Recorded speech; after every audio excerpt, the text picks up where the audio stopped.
तर या लेक्चरमध्ये आपण बघू की क्लास आणि फंक्शनल कंपोनंट काय असतात. ठीक आहे. First of all will go with the basic one. ठीक आहे. नंतर म्हणजे पहिले सिंटॅक्स बघू, नंतर त्याचे डिफरन्सेस बघूयात. तर सगळ्यात पहिला क्लास कंपोनंट. ठीक आहे. क्लास कंपोनंटचा पहिले सिंटॅक्स बघू आपण. #1 क्लास कंपोनंट. एकच मिनिट, मी थोडीशी इथे हम्म, हम्म, इथे एक ब्रेक पॉइंट टाकतो सो दॅट आपल्याला कळेल की इथून आपण नवीन टॉपिक सुरू केला होता. Class component. ठीक आहे. तर क्लास कंपोनंटचा पहिले आपण सिंटॅक्स बघू, नंतर बघू क्लास कंपोनंट काय असतात. ओके. सिंटॅक्स. क्लास. आपल्या कंपोनंटचं नाव component. Component name. Extends component. आता हे कंपोनंट काय आहे? ठीक आहे, काहीतरी आहे. यामध्ये एक मेथड येते रिटर्न. मी पहिले पूर्ण लिहून ठेवतो. Sorry, not return, render. पूर्ण लिहून घेतो मी. ठीक आहे.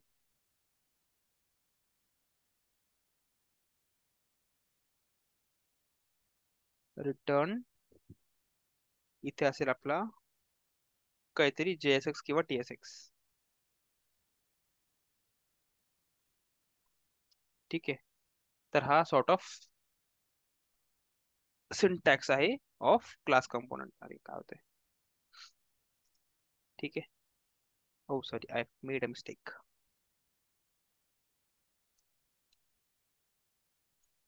हा, नाव इट इज ओके. सो हा सिंटॅक्स आहे. क्लास, आपल्या कंपोनंटचं नाव. कंपोनंटचं नाव नेहमी कसं असेल, पास्कल केस मध्ये असेल. ठीक आहे, लक्षात ठेवा. As per convention. See, convention wise code लिहिणं खूप जास्त इम्पॉर्टंट आहे.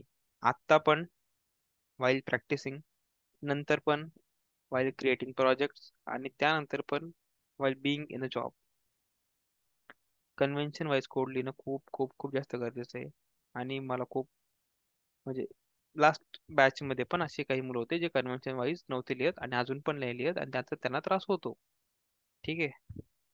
So component name. Component name must be in Pascal case. ठीक आहे. मी पास्कल केस लिहितानाच ती केस लिहून टाकली. प्रत्येक वर्डचा पहिला अक्षर, प्रत्येक वर्डचा पहिला लेटर काय असेल, कॅपिटल असेल. ठीक आहे. That's it. And okay. X tends component. आता हे कंपोनंट काय आहे आणि एक्सटेंड्स कीवर्ड काय आहे, बरोबर. सो ज्यांना कोणाला उप्स येत असेल, एक्सटेंड हे कीवर्ड आपण यूज करतो व्हाईल परफॉर्मिंग और व्हाईल डुईंग इनहेरिटन्स. ठीक आहे. इनहेरिटन्स काय, एक असा मेथडॉलॉजी किंवा एक अशी फंक्शनॅलिटी उप्स मधली, जी की आपल्याला इनेबल करते to share data from parent to child. आता पॅरेंट काय, चाइल्ड काय, ज्यांचं उप्स झालं असेल त्यांना ऑटोमॅटिकली ते आयडिया असेल की पॅरेंट कंपोनंट किंवा पॅरेंट क्लास काय असतो, पॅरेंट आणि चाइल्ड क्लास काय असतो. इथे पॅरेंट कंपोनंट आणि चाइल्ड कंपोनंट असे दोन कंपोनंट असतील. कुल. ठीक आहे. पण आता कंपोनंट आलं कुठून, त्याचा काय रोल आहे. सो ते कंपोनंट आलं रिॲक्ट या नावाच्या लायब्ररी मधून आलं. ठीक आहे. So before writing this line x tends component, you will have to import two things, react आणि component from react. बघा, ही जी लाईन आहे ही आहे ES6 मॉड्यूल टाईपची. बघा, सगळंच आत्ता लक्षात ठेवलं का. Just try to focus on the thing which I want to tell you. First thing is the syntax. Syntax मध्ये काय गोष्टी आहेत की क्लास कीवर्ड, कंपोनंटचं नाव, एक्सटेंड्स कीवर्ड आणि कंपोनंट. आता हा कंपोनंट क्लास आहे ऍक्च्युली, जो की या रिॲक्ट नावाच्या लायब्ररी मधून आपण घेतलेला आहे. ठीक आहे. आणि हे जे मी केलंय, हे ब्रॅकेट देऊन, कर्ली ब्रॅकेट देऊन, याचा अर्थ काय आहे? तर त्याचा अर्थ डिस्ट्रक्चरिंग. हे तुम्हाला माहिती ऑलरेडी. म्हणजे रिॲक्ट नावाच्या लायब्ररीने खूप काही गोष्टी ॲज ऑब्जेक्ट एक्सपोर्ट केल्या असतील. त्यापैकी आपण कंपोनंट नावाचा जो ऑब्जेक्ट आहे तो आपण एक्सट्रॅक्ट केलेला आहे. आणि तो ऑब्जेक्ट काय असणार आहे? तर तो असणार आहे एक क्लास, जो की असणार आहे आपल्या कंपोनंटचा पॅरेंट क्लास. ठीक आहे, आपण असं डिफाईन करतो की माझा जो कंपोनंट आहे, for example what ever x Y Z component, तो असेल ह्या कंपोनंटचा चाइल्ड कंपोनंट. ठीक आहे, हायरार्की मी नंतर काढेल. जस्ट ट्राय टू फोकस की माझा जो कंपोनंट असणार आहे तो असणार आहे ह्या कंपोनंटचा चाइल्ड. ओके. सो आपण पहिल्यांदा काय केलं, इम्पोर्ट केलं कंपोनंटला, आणि मग त्याला यूज केलं. यूज करताना हा जो कंपोनंट असेल तो असेल पॅरेंट, आणि आपला जो कंपोनंट असेल तो असणार आहे चाइल्ड. आपल्या क्लासमध्ये एक फंक्शन आहे, एक मेथड आहे रेंडर नावाची. ठीक आहे. जेव्हा केव्हा आपला कंपोनंट, ठीक आहे, हा कंपोनंट जेव्हा रेंडर होतो म्हणजे एक्झिक्यूट होतो. ठीक आहे, जास्त टेन्शन घ्यायची गरज नाही. जेव्हा तो रेंडर होतो म्हणजे एक्झिक्यूट होतो, तेव्हा सगळ्यात पहिली चालणारी मेथड म्हणजे रेंडर. सी, नॉट सगळ्यात पहिले, टू बी व्हेरी ऑनेस्ट, त्यात खूप काही गोष्टी आहेत. गोष्टी इन द सेन्स खूप काही मेथड्स आहेत, ज्या आपण लाईफ सायकल बघताना, म्हणजे ह्या कंपोनंटची, जो आपण कंपोनंट बनवतोय त्याची लाईफ सायकल बघताना खूप असे मेथड्स आहेत. त्यापैकी एक मेथड आहे रेंडर, आणि ती प्रत्येक एक्झिक्यूट नंतर एकदा तरी रन होतेच. ठीक आहे. So that is render method. म्हणजे कंपोनंट एक्झिक्यूट झाला, रेंडर मेथड एक्झिक्यूट ऑटोमॅटिकली होईल. कॉल करायची गरज नाही त्या मेथडला, बाय डिफॉल्ट ती रन होतेच होते. ठीक आहे. आणि आपण त्याला काय करतो, आणि आपल्याला एक गोष्ट रिटर्न करणं गरजेची आहे, जे की आहे JSX किंवा TSX. माईक कोणाचा सुरू आहे? माईक बंद करा. रेशमा, माईक बंद कर बळा. ठीक आहे. तर रिटर्न करणं गरजेचं आहे. काय रिटर्न करणं गरजेचं आहे? इधर JSX और TSX. आता JSX TSX काय आहे? JS आणि TS ह्या दोन गोष्टी माहिती तुम्हाला. JS stand for JavaScript, TS stand for TypeScript, X stand for XML. XML ज्यांनी ज्यांनी बघितलं असेल त्यांना त्यांना माहिती असेल की आपण जसं आपलं HTML आहे. ठीक आहे, HTML मध्ये कसं लिहितो आपण? आपण आपल्याकडे काय टॅग्स आहेत बाय डिफॉल्ट. H1, अरे यार कॅपिटल आहे. H1 टॅग, त्याचा हा क्लोजिंग टॅग H1. ठीक आहे. आपल्याकडे असे बॉडी टॅग, त्याचा क्लोज टॅग, अरे यार त्याचा क्लोजिंग टॅग आहे असा बॉडी. ठीक आहे. लेटेस्ट से एखादा असा पण टॅग आहे ज्याला क्लोजिंग टॅगची गरज नाही, सेल्फ क्लोजिंग टॅग बोलतो त्याला आपण. HR tag. ठीक आहे, सेल्फ क्लोजिंग. तर असे टॅग HTML मध्ये अवेलेबल आहे. XML मध्ये काय होतं, XML मध्ये आपण आपले स्वतःचे पण टॅग बनवू शकतो, जसे HTML चे टॅग आहे तसे. ठीक आहे. फॉर एक्झाम्पल एक मी टॅग बनवला. ठीक आहे, don't take it seriously. Do something नावाचा मी एक टॅग बनवला. समथिंग. ठीक आहे, हे पॉसिबल आहे युजिंग XML. तर असाच काहीसा सिंटॅक्स आपण यूज करणार आहोत विथ जावास्क्रिप्ट और विथ टाइपस्क्रिप्ट. म्हणजे यामध्ये आपण काय करणार आहोत, जावास्क्रिप्ट मध्ये HTML चा कोड मर्ज करणार आहोत आणि तो रिटर्न करणार आहोत. ठीक आहे, जावास्क्रिप्ट मध्ये HTML चा कोड. आपण HTML मध्ये जावास्क्रिप्टचा कोड कसा टाकतो स्क्रिप्ट टॅग मध्ये, तसंच समहाऊ आपण जावास्क्रिप्ट मध्ये HTML चा कोड टाकतोय. ठीक आहे, समजलं? So that is what we have to do. मी इथून थोडंसं कट करतो. So this is what the syntax of a class component looks like. Second thing we have is functional component. मी काय करतोय खरं तर, ह्या दोन्ही टाईपच्या, दोन्ही कंपोनंटच्या टाईपला एक्सप्लेन करायचा प्रयत्न करतोय सायमल्टेनियसली, सो दॅट तुम्हाला फरक कळेल त्या दोघांमधला. Just make it little bit smaller.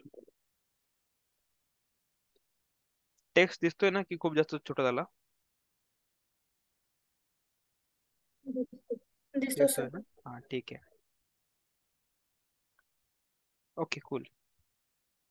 Next we have a functional component. Functional component is very very simple. तुम्ही जावास्क्रिप्ट मध्ये फंक्शन बनवलं असेल, टाइपस्क्रिप्ट मध्ये फंक्शन बनवलं असेल, एक्झॅक्टली सेम. ठीक आहे. क्लास कंपोनंट मध्ये क्लास बनवला, फंक्शनल कंपोनंट मध्ये फंक्शन बनवायचं आहे. फंक्शन कसं बनवतो आपण? फंक्शन लेट अस से माय कंपोनंट, अगेन कॅपिटल मध्ये माय कंपोनंट. ठीक आहे. एक्सटेंड बिक्सटेंडची गरज नाही. पॅरेंथेसिस अँड धिस आणि रिटर्न सम JSX किंवा TSX. ठीक आहे. So this is a simple syntax of functional component. इथे पण तुम्ही काही गोष्टी इम्पोर्ट करणं गरजेचं आहे. गरजेचं इन सेन्स करायला पाहिजे. ठीक आहे. It's a good practice. React आणि कंपोनंटची गरज आहे. चलो रिॲक्ट फ्रॉम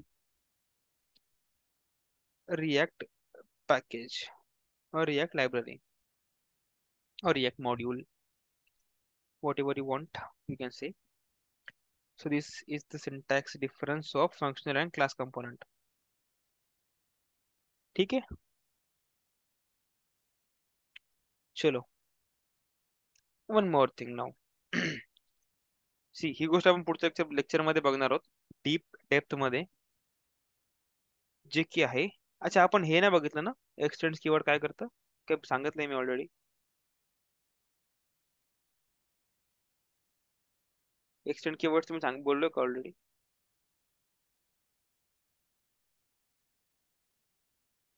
येस सर, फक्त येस सर. एक्सप्लेन केलं. ठीक आहे, ठीक आहे. थँक्यू. हा, ठीक आहे. इथे आपल्याला रेंडर मेथड लिहावी लागते सेपरेटली. इथे काही गरज नाही. वन मोर थिंग, दोघांमध्ये पण, in class component and in functional component, आपल्याला त्या कंपोनंटला एक्सपोर्ट करायची गरज आहे. ठीक आहे. Without exporting you can not use your component anywhere else. So export कसं करायचं? तर एक्सपोर्ट डिफॉल्ट आणि कंपोनंटचं नाव, दॅट इज इट. इथे पण एक्सपोर्ट डिफॉल्ट माय कंपोनंट. सिंपल आहे बघा. काय करायचं? पहिले तर रिॲक्टला इम्पोर्ट करायचं. इथे पण केलं आपण, इथे पण केलं. ठीक आहे. क्लास कंपोनंट मध्ये आपल्याला ह्या कंपोनंटची गरज आहे, सो दॅट आपण त्याला पण इम्पोर्ट केलं. नेक्स्ट थिंग इज त्याला डिक्लेअर करणं. क्लास कंपोनंट मध्ये आपण एक क्लास डिक्लेअर केला, जो की असणार आहे ह्या कंपोनंटचा चाइल्ड कंपोनंट. त्यामध्ये एक रेंडर नावाची मेथड घ्यायची आणि रिटर्न करणारी ती मेथड एक JSX किंवा TSX. आपण टाइपस्क्रिप्ट सोबत काम करतोय म्हणून आपण TSXच रिटर्न करणार आहोत. ठीक आहे. आणि त्यात काही डिफरन्स नाही, व्हिज्युअली काही डिफरन्स नाही दिसणार आहे. खूप 99% सिमिलॅरिटी गोष्टी. ठीक आहे. आणि नेक्स्ट इथे पण सेम, इम्पोर्ट करायचं आणि डिक्लेअर करायचं. And last step is exporting. Export export. This is default export. ठीक आहे. एक्सपोर्टिंगचे पण दोन प्रकार आहे, डिफॉल्ट आणि named. So this is default export. As of नाव आपण डिफॉल्ट एक्सपोर्टलाच धरून बसू, तेच करू सध्या प्रॅक्टिस. नेम्ड एक्सपोर्टची जेव्हा गरज पडेल तेव्हा मी तुम्हाला सांगेन. ठीक आहे. फरक एवढाच आहे की डिफॉल्ट एक्सपोर्ट करताना, आता मी डिफॉल्ट एक्सपोर्ट ह्या नावाने केलं माय कंपोनंट, कारण इथे हा माय कंपोनंट आहे. जिथे मी त्याला इम्पोर्ट करतोय तिथे मला गरज नाही की मी ही माय कंपोनंट नावानेच त्याला इम्पोर्ट करेल. ठीक आहे. बघा, इथे पण आपण काय केलं, इम्पोर्ट रिॲक्ट फ्रॉम रिॲक्ट. ठीक आहे. आता तुम्ही जर इथे स्पेलिंग चुकवलं तर तो तुम्हाला इश्यू देईल. काय इश्यू देईल? कारण त्याने, म्हणजे ह्या पॅकेजमध्ये ज्याने कोणी रिटर्न केलं असेल, एक्सपोर्ट केलं असेल, त्याने इथे एक्सपोर्ट करताना नेम्ड एक्सपोर्ट केलेलं आहे. सो दॅट तुम्ही इम्पोर्ट करताना पण तेच नाव घेणं गरजेचं आहे. डिफॉल्ट एक्सपोर्ट मध्ये काय होतं, तुम्ही ह्या नावाने पाठवलं, एक्सपोर्ट केलं, आणि घेणारा जो आहे इम्पोर्ट करणारा तो कुठल्याही नावाने त्याला इम्पोर्ट करू शकतो. तसं काही रिस्ट्रिक्शन नसेल. ठीक आहे. आणि डिफॉल्ट एक्सपोर्ट पूर्ण फाईल मध्ये एकच असतं. Named export can be multiple. If you want to export multiple things using default export, तर तुम्हाला त्याला एका ऑब्जेक्ट मध्ये घेणं गरजेचं आहे. म्हणजे बघा, एक्झाम्पल साठी मी जर तुम्हाला बोलतोय की मला एकच वस्तू दे काहीतरी, ठीक आहे, फॉर एक्झाम्पल मी पेन मागतोय. फॉर एक्झाम्पल तुम्ही मला एक पेन देऊ शकतात सिम्पल काढून, और you can give me box of pens. बघायला तर एकच गोष्ट आहे, पण त्याच्या आत मल्टिपल पेन्स आहेत. तसंच इथे पण एक कंपोनंट मी पाठवू शकतो. जर इन केस मल्टिपल गोष्टी असतील तर I can do this object मध्ये घेऊन, आणि इथे दुसरं काय असेल तर ते. पण असायला हा काय असणार आहे, एक पूर्ण एक सिंगल कंपोनंट असणार आहे, सिंगल ऑब्जेक्ट असणार आहे.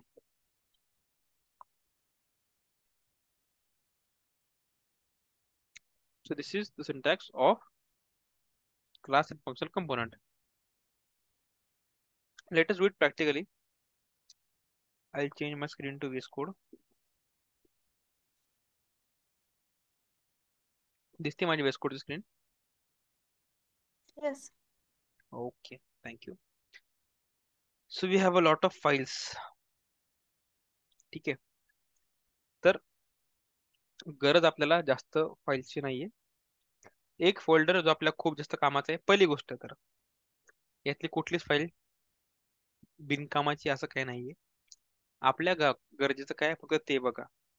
पॅकेज डॉट जेसन का गरजेचं आहे, कारण यात पूर्ण डिपेंडन्सीज आहेत. ठीक आहे.